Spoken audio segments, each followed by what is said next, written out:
ছোটবেলায় ক্যারিয়ার নিয়ে কেমন স্বপ্ন ছিল? আমি যখন 10-12 বছর বয়স তখন স্পোর্টসম্যান হতে পারলে খুব ভালো হতো, খেলোয়াড় হতে পারতাম, সারাদিন খেলাধুলা করতাম। মাঝখানে চিন্তা করতাম একটা সময় যে একটা স্কুলের টিচার হতে পারতাম, খুব ভালো হতো, জীবনের নির্ঝঞ্ঝাট জীবন, স্কুলে টিচিং করতাম। হ্যাঁ, এরকম বিভিন্ন সময় বিভিন্ন চিন্তা এসছে। ব্যবসা করব এটা মনে মোটামুটি একটা সময় থেকে আমি নির্ধারিত হয়েছিল যে ব্যবসা করব। বিনিয়োগ হোক বিশ্বস্ত, আমার পছন্দ সল্ট বে।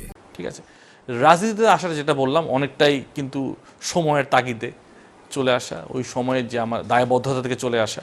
ঠিক আছে, এবং আমার মনে হয়েছে না, ব্যবসা থেকে রাজনীতি ইজ গুড ট্রানজিশন। কারণ আপনি যখন নিজের একটা কেরিয়ার একটা জায়গায় ডেভেলপ করবেন তখন আপনি অনেক কিছু শিখবেন, তখন আপনি রাজনীতিতে অনেক কিছু দিতে পারবেন।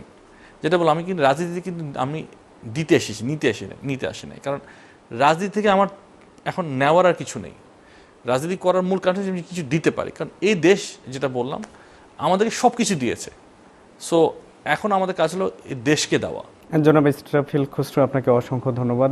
দেশের প্রতি দায়িত্ববোধ, দায়বদ্ধতার যে দর্শন আপনি শোনালেন, আপনার মতো এরকম দর্শন আমাদের তরুণ সমাজের মধ্যে ছড়িয়ে পড়ুক, তাদের গতিশীল উদ্যোগে আমাদের অর্থনীতির প্রসার আরও বাড়ুক, নতুন কর্মসংস্থান তৈরি হোক, দেশের উত্তরোত্তর সমৃদ্ধি হোক, আমাদের প্রত্যাশাও এটুকুই।